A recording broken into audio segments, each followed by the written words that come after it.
here's one thing I know. I know that my God is a good God. But this year has been some bullshit. Do you ever think you'd hear God and bullshit in the same sentence? Well, you just did. So this has easily been the worst year of my life. But thankfully, I am a believer in Jesus Christ. And I know that he's going to take this garbage of a year and he's going to use it to my benefit and his glory. So I just realized that yesterday was the 1 year mark of the day that I stood in front of a machine that squished my boobs and looked to see what this lump was. Now, I'm not used to talking to this many men. And we are on a topic that is interesting to talk about in front of men. So bear with me. So I had that mammogram on March 5th of 2024. That led to an ultrasound, that led to a biopsy, which led to a phone call. My husband, Paul, and I had just been having a casual lunch at our favorite Mexican restaurant. We'd finished up lunch and he was paying at the counter and my phone rang and I saw the phone number. And I stepped outside. I said, hello. She said, Jamie, this is Dr. Sullivan. Have you looked at your My Chart? I said, no, I haven't looked at it. She said, good, because I didn't want you to read it first. I wanted you to hear it from me. Jamie, you have breast cancer. You have breast cancer. I knew I had it before she said. I'd had 3 different tumors before, the first at 18, the second in my 20s, the third in my 30s. Thankfully, those were all benign because I was still busy with college and then raising kids. So I am thankful that this diagnosis came at the time that it did. My kids are all grown and out of their house, and I have a little more freedom in my schedule right now. Not that anyone ever wants cancer, but timing was good, I guess, if you can say that. So breast cancer can come in many different forms. There's many different types of breast cancer. I have what was called invasive ductal carcinoma. But the worst thing was I was what is called triple negative. That means that they don't know what is feeding my cancer. A lot of breast cancers are hormone related, so you can easily do a hormone blocker and it'll stop the cancer. I had what was called triple negative, meaning all the tests they run on my tumor, it was negative for all of them. That means they throw everything at you. So on that phone call, I learned triple negative. I was told, you're going to start chemo. You're probably going to have radiation, and they're going to amputate your breasts. But first, you need to find a surgeon. So I was going to start with chemo, but I had to find a surgeon first. Well, that was interesting. Here's the thing. People know the crappy stuff about the chemo, and you get sick, and you throw up a lot, and you lose weight, and all this stuff. There are so many things that people don't tell you about a cancer journey. The first is choosing a doctor. How are you supposed to choose a doctor that is supposed to save your life when there aren't Google reviews for them? How do you do that? So I listened to my primary care physician. She gave me a couple recommendations and she said, go home, research it, but you need to make a decision by tomorrow. I had a very invasive cancer and there was no time to waste. So I did that. I went home, I got on the computer, I looked up the doctors that she had mentioned. And how do you choose a doctor? Do you choose someone that's young and fresh out of the field? Do you choose someone that's been doing it a long time? Again, there's no way to know other people's experiences from doctors because people just don't talk about those things. So we chose the doctor that she first recommended, and I called her back. She made the referral, and I didn't hear from them in the next day, and I was terrified. So I call the office and I say, hey, my doctor sent a referral, but I haven't heard anything. conversation went on a little bit. She said, okay, what is your insurance? And I said, well, I don't have traditional insurance. I have a medical co-share. And she goes, oh, we don't take charity cases. That's exactly what I thought, but I got pissed too. And the tears started to flow because I'm one of those people that when I get mad, I cry. And I'm trying to explain, I'm not a charity case. We can pay our medical bills. We just don't have traditional insurance. She was not having it. My husband called. That didn't go well either. My doctor even called. And they basically refused to see me. So my doctor calls back and says, we can keep fighting this or you can choose a different doctor. Okay, let's go to plan B. And we did choose a different doctor. So that was one thing that was really difficult that they don't talk about. Another thing that happened was after I got my port put into my chest that they could put the chemo in and I was all ready to go for chemo, I get a call from the hospital. And again, it's about the financial situation. So we understand you don't have traditional insurance, that you are on a co-share. We need to let you know that we're going to need payment up front for that chemo treatment before we're going to start your chemo. And I'm like, okay, we can do this. I said, how much is that? $45,000 for one of my 16 chemo treatments. Oh, but we have a discount for cash pay customers. That'll be $14,000 when you walk in the door. I had weekly chemo for 12 weeks. I needed $14,000 a week for 12 weeks. Long story short, we had to get traditional insurance. We figured that out. So I didn't do a lot of research on my oncologist. I just went with the one that my surgeon had recommended. And it worked fine for a while until I said the word, I'm seeking out the help of a naturopathic doctor to go along with my traditional medicine. My oncologist looked right at me and said, you're wasting your money.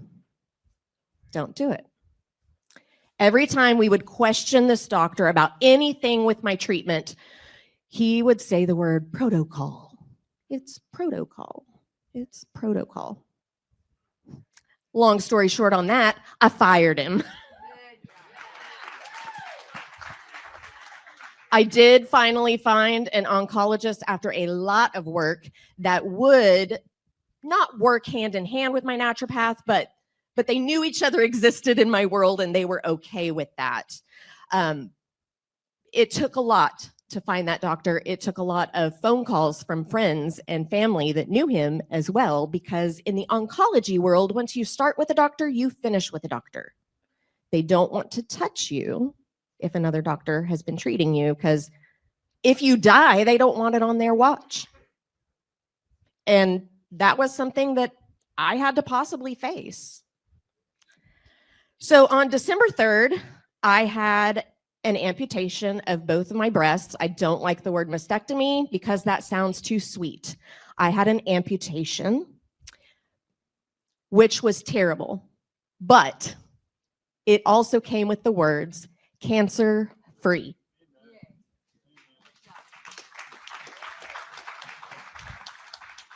Now that surgery was December 3rd. They started my reconstruction immediately. My body rejected it, which led to an unplanned surgery where they removed my expanders out of my chest. They flushed out my chest cavity, cleaned off those expanders, put them back in. 2 weeks later, my body rejected it. And 2 weeks ago, I had another surgery. So I am now rocking a mono boob, but we're gonna work with it. So the plan now is to just wait for 6 months, let my body heal, let some of this poison work its way out of my body, and we try surgery again. Now, I have a lot more stories that people don't tell you about cancer treatment, and I am currently writing a book. But if you go to jamisullins.com, you will find a blog where I've blogged about a lot of my journey. And also you can sign up for my newsletter where you'll be notified when my book is finished. And also learn a little bit about a nonprofit that I will be starting. Here's the thing, through all of this, I just had to learn to stop and breathe. A lot. Even through all of that in this past year, I had a business that I was working before the diagnosis. I actually worked up here with Andrew for 14 months. I started in January of 2023 and stopped when I got my diagnosis because I knew that I'd be fighting for my life. But even through fighting for my life, this past year, I saw a 9.5% increase year over year in my sales, while my entire industry of home fragrance saw a giant dip. I earned the annual sales award for my company. I recruited 9 new team members to my business, and I had a 10% year over year increase in my commission pay, all while my team sales numbers declined. I began work on a new book, like I just mentioned. And who in this room believes that God can make beauty from ashes? I knew I was in the right crowd. I knew it. So one of the things that I discovered while I was in the middle of treatment is that there are no cute head coverings for young people that are bald. When I lost my hair from chemo, I tried to find some cute beanies and they just didn't exist. The beanies were either uncomfortable, they were hideous fabrics, they looked like they belonged on an 85-year-old woman, not a 45-year-old that loves fashion. So I went to my sewing machine and I designed Comfort Beanie.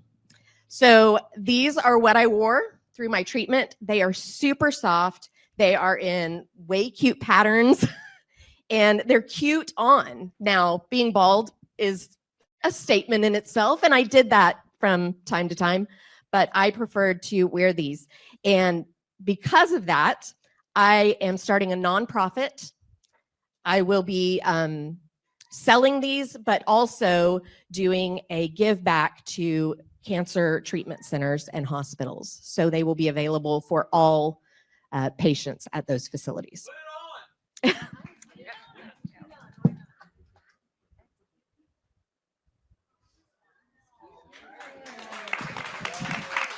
So you can wear it even if you have hair.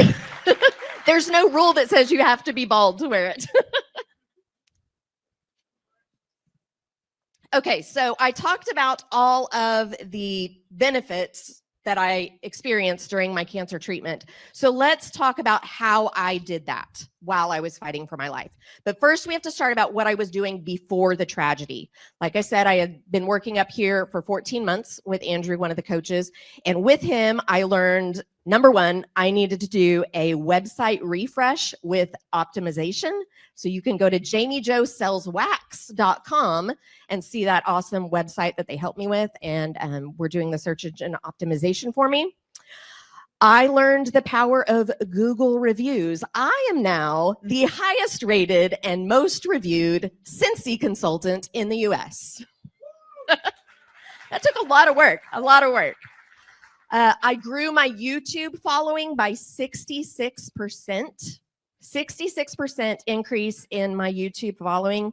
Now, I'm not monetized. That's not my goal with YouTube. My goal with YouTube is for advertisement and to teach people how to properly use my products. But 66% increase, that was huge. So you can go to Jami Jo Sells Wax on YouTube. You guys can find me everywhere.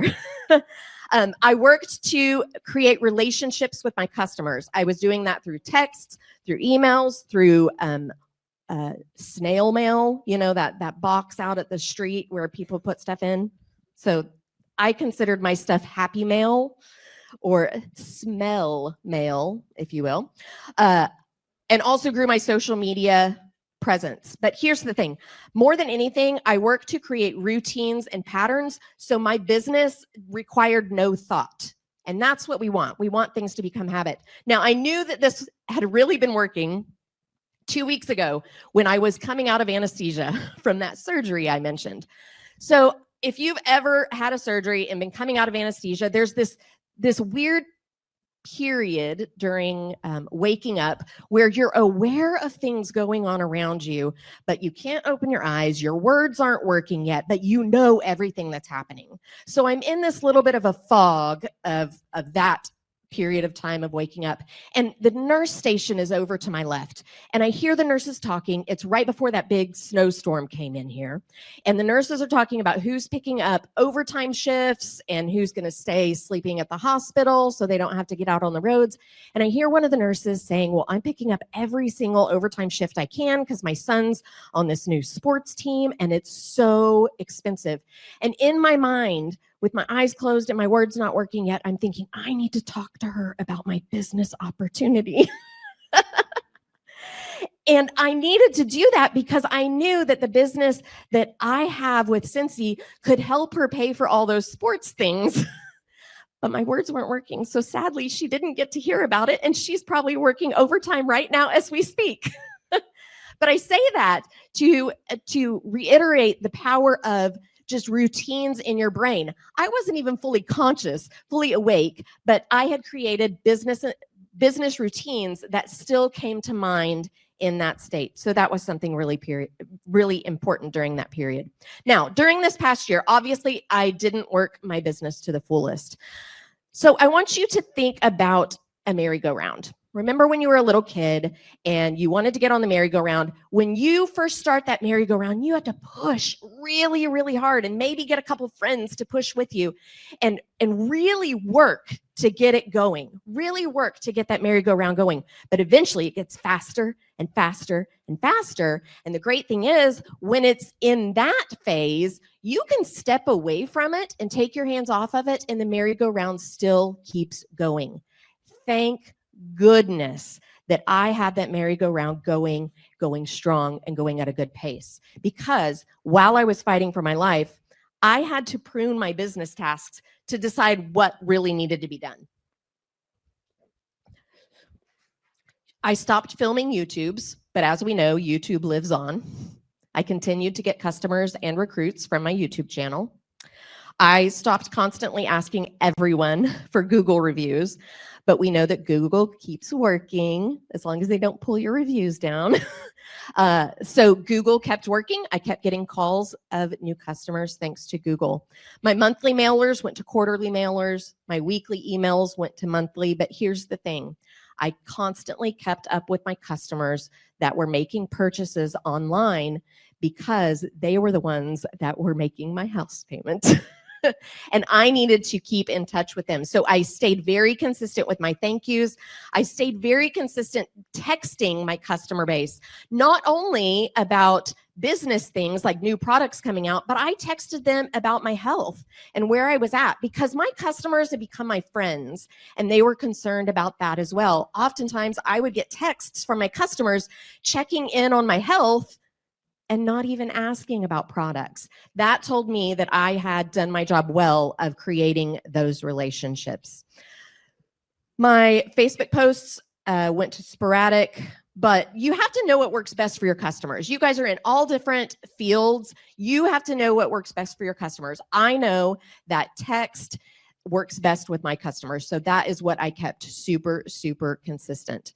Here's the thing. I learned to put myself and my health first, and my business got to be second. Now, that's kind of counterintuitive to everything you've heard this morning, but my pyramid, my F7 goals kind of got flipped around a little bit for just a year. Now that I'm feeling better, I'm starting to get healthy again, I can go back to those F7 goals and really make sure that they're in check and that I'm prioritizing the things correctly. But they did do a little flip-flop for a while. Another thing that I learned during this was sometimes quiet and stillness are good. That's how I came up with Comfort Beanie. If I wouldn't have been quiet and listened to the Lord, I wouldn't have had the idea to do that, and I wouldn't have the idea to start a nonprofit to help tons of other women feel confident and beautiful during their journeys as well.